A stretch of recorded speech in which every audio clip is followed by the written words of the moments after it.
Welcome back to another episode of The Athlete's Commute. Today I'm picking up Angela Wells from downtown San Diego. This is someone extremely active in our San Diego women's sports community. She's been a player, a coach, and now sits as the board president of our professional ultimate frisbee team, the San Diego Super Bloom. Not only that, she's been coaching all-star cheerleading for 15 years. And then on top of that, she comes from her own athletic background of being a gymnast, a cheerleader, and a competitive ultimate frisbee player at UC San Diego. I can't wait to pick her up, really hear what drives her to make such a difference in this community and for our future generations. So let's go see what she has to say.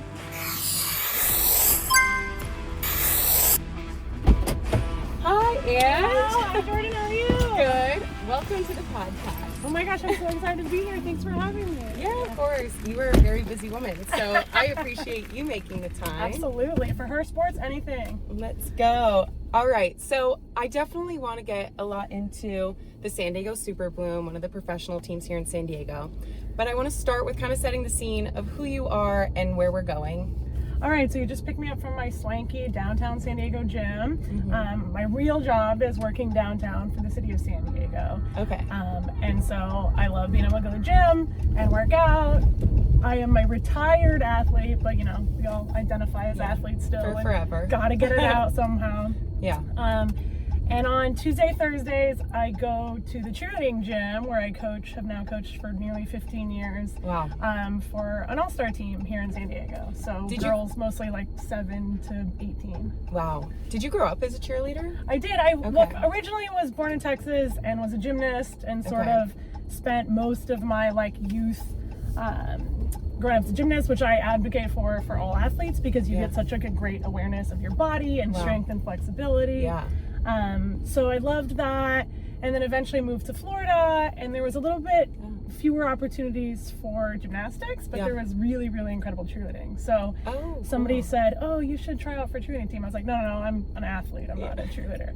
But I quickly learned that these are cheerleaders that just do the most incredible things, and they're not cheering for sports teams, are competing with other cheerleaders. Definitely. I mean, I think a couple Netflix documentaries now have helped people see that. For sure. Which is crazy. I think that those really did make an impression on you. It did for me, because as much as I can say I physically couldn't do that, probably growing up, I would think I was more of with a good coach you could. Yeah, maybe. I'm not so sure.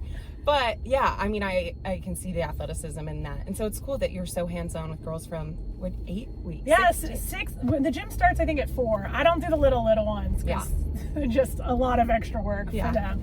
But my girls are mostly in middle school and high school. So then how do you find the time to even do things with Ultimate? And we'll be jumping around here but that is fascinating to me. I didn't know that you were a coach for 15 years for All-Star Cheerleading. Yeah. But you have had pretty significant involvement in Ultimate Frisbee as well. Yeah, so after I graduated from high school, I had a couple opportunities to cheer, but my body was so tired, and I don't know if you experience burnout in your sport, but it just takes over your whole life, right? Like you skip family vacations or your training instead of going to parties or whatever, right? So I came to UC San Diego for college, and I was just sort of done with cheerleading, and somebody in high school had sort of taught me how to throw a frisbee just for fun because we played around in the grass a little bit. And this was when you were going into college. Yeah, and I went out to UCSD has a great rugby team, but I went out to practice and I was like, absolutely not. This is not for me. These women are incredible and huge and fast, and I'm terrified. And then I went out to Ultimate Frisbee tryout, and I was like, oh, this is awesome. It's a football field, so don't have to run as much as soccer, but you're catching and throwing a frisbee, which I sort of could do a little bit already. And it's full of athletes who are really fun, and it's supposed to be mostly non-contact. Sometimes we bend the rules a little bit, but so it was such a great fit, and it instantly gives you a group of friends. I had moved from Florida to San Diego, so I didn't know very many people. Did you have a feeling that you were going to stay in San Diego? I mean, you grew up in Texas, lived in Florida, I did. When I first came to San Diego, I could not believe a place like this existed. You can go snowboarding and surfing in the same day, which my best friend and I did just because we could. And you could be outside every single day of the year, and not super sweaty. And there's there's just such an active lifestyle, and you can get so many places. Right. And yeah, so I came here and I was like, wow, I can't believe a place like this exists, and I'm never gonna leave. Yeah. So yeah, I've been here and I've loved it, and built communities in both cheerleading and ultimate frisbee. And so yeah, it's just such a great place. Yeah, I mean, you're someone that's definitely stood out to us as, when you talk about community, someone that's so important to you. Do you find that drives you even in the endeavors you are in now, sport related? I mean, a lot of them tend to be sport related, but is that community building that you're doing for other people too? Yeah, I think that, like, as humans, and especially as women, we like lean on our teammates, and whether that's like an actual on the field or on the court teammate, or if it's somebody that you just call when you need advice or when you're feeling down. And I think that I actually think there are studies that show that women who are in C-suite jobs, like in their careers, are more likely to have been athletes. Yeah. It's like an insane percentage. It's like over 90%. Totally.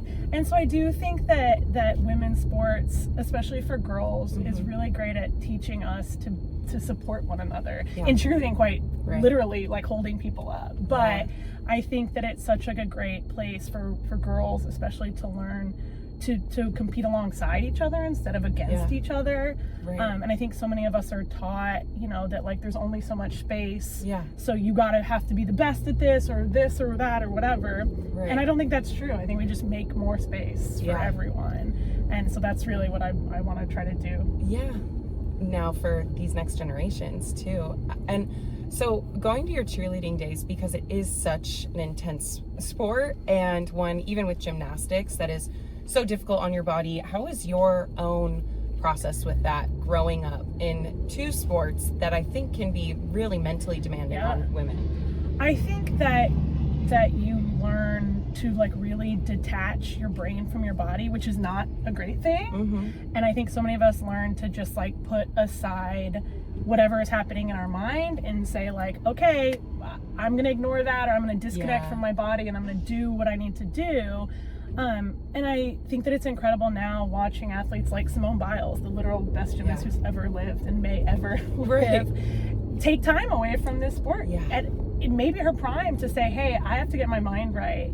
That was so incredible. Yeah, and have a psychologist. I think actually the psychologist was from UC San Diego, who traveled with the Olympic team for the gymnast.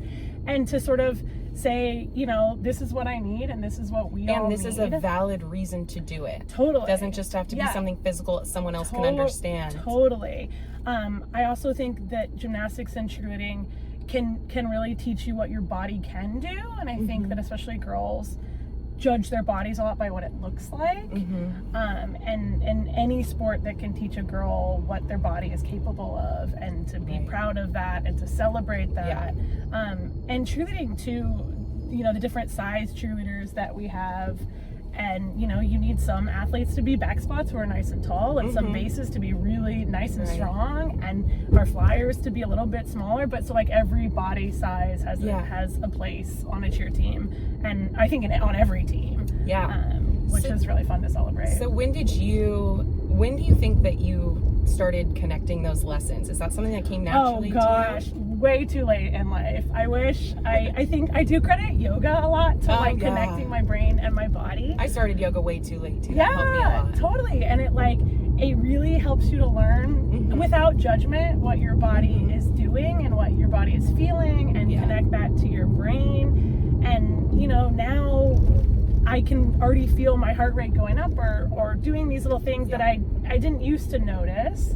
And now I can say, okay, what does that mean to me in my body? And I'm glad that the younger generations of athletes are learning more about mental health issues and about meditating or calming down before a game. Whereas I think my generation, we got really hyped up for games and maybe a little bit too aggressive for things. So I love to see the change. Yeah, and starting to break that stigma, because I think it's allowing in a different things have improved across sports, technology, research, all these things, but accessing that is a really huge thing that I think one will help more girls stay in sports, and also let them reach a whole other level. Absolutely. Yeah, that'll be really interesting to see as the stigma keeps breaking and as that keeps spreading, because I think that not all places, not even all cities in America, are still accustomed to those conversations. For both teams, for my Cali Coast Elite cheer team and for Super Bloom, we have, sports psychologists and nutritionists and all sorts of people to come and support, regardless amazing. of where you are, in your career or what issues you may or may not be faced with, right? Integrating those as part of our practices is something I think that is really important, and will serve people past their time on our teams. Right. So do you think that that's something specific? You said Cali Coast Cheer. Is that something specific to that organization, or do you think that more cheer institutions are doing that as well?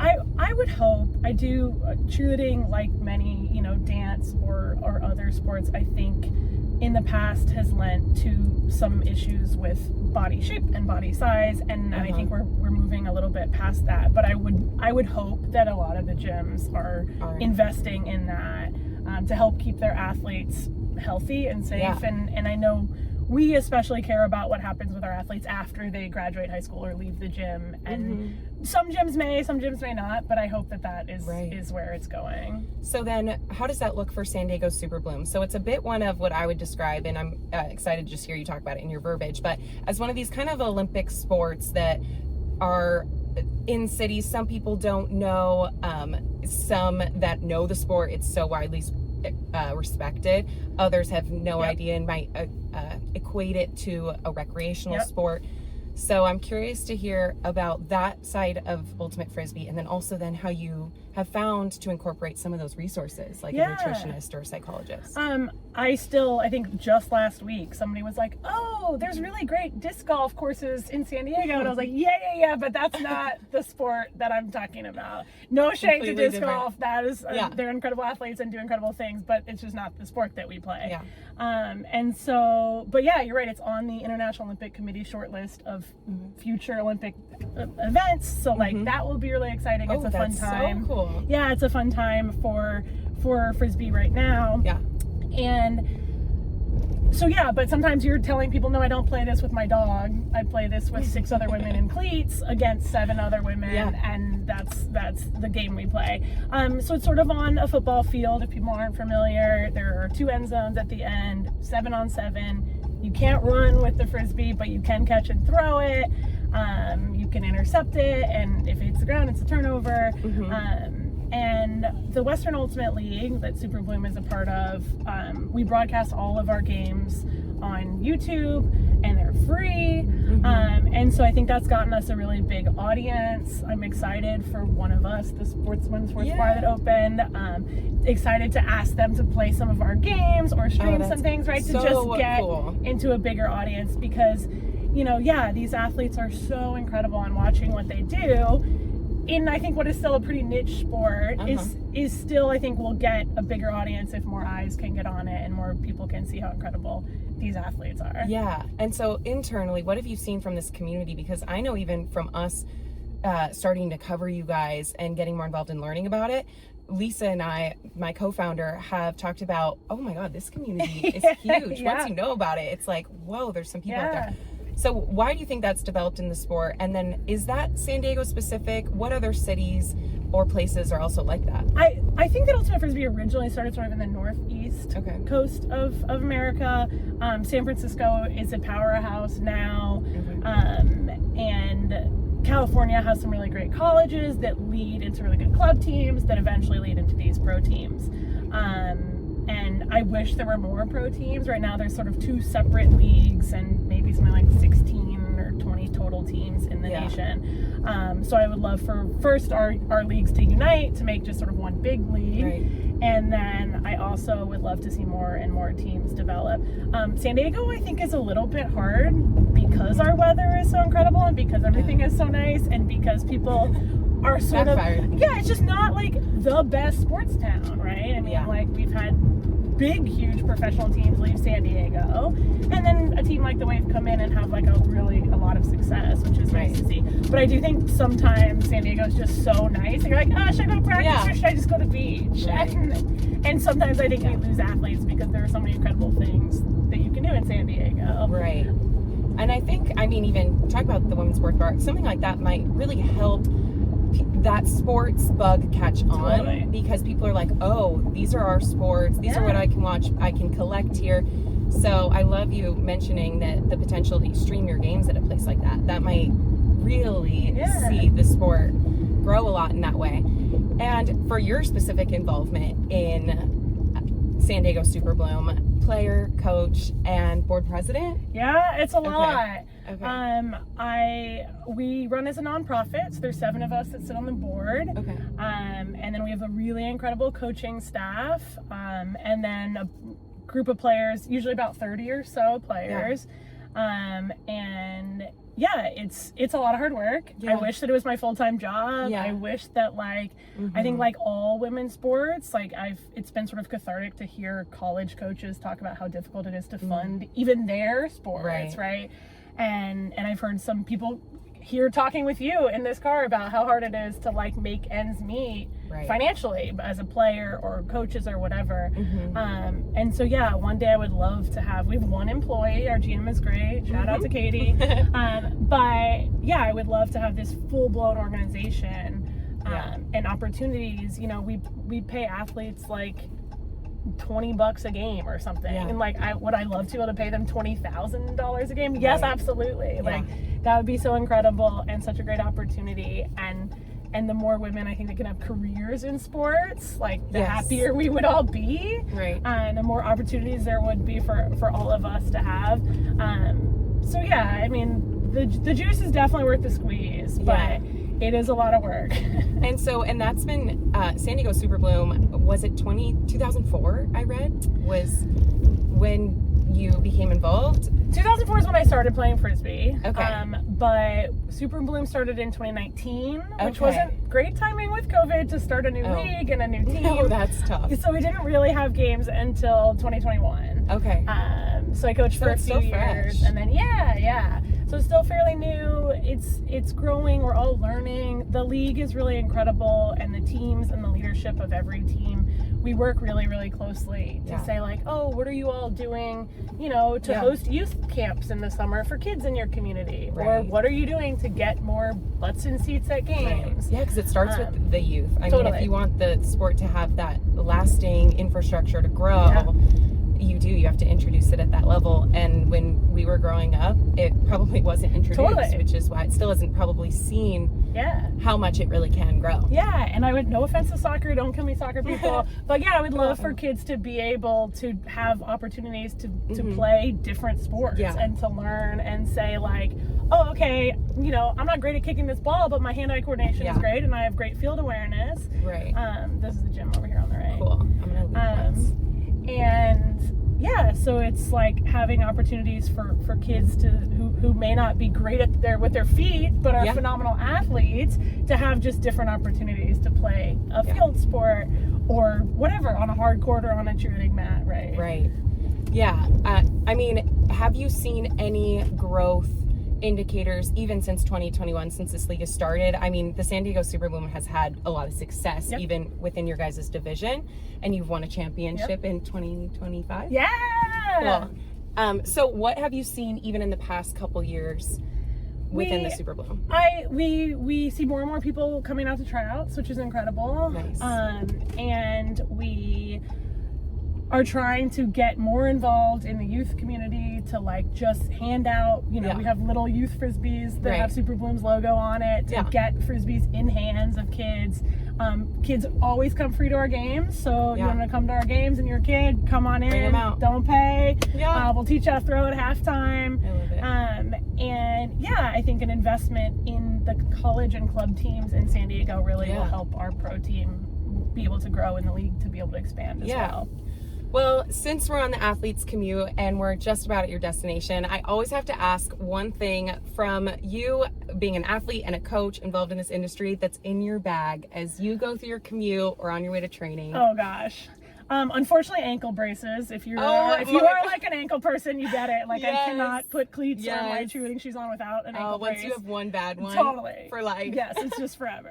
But I also am like a big fan of salt and vinegar chips. It's like a good like instant let's go. And you need the salt. Oh, totally, totally. It makes sense. And watered down blue Gatorade is like Watered where it's at. down. Yeah, Do it's you too intense when it's like the whole thing. But like maybe making a perfect blue Gatorade is yes, your next endeavor. Maybe that's what we'll fund Super Bloom. Perfect. I love it. Well, Ange, thank you so much for coming with Jordan. us. I appreciate you. Thanks for all you do, and thanks for the ride. Yes.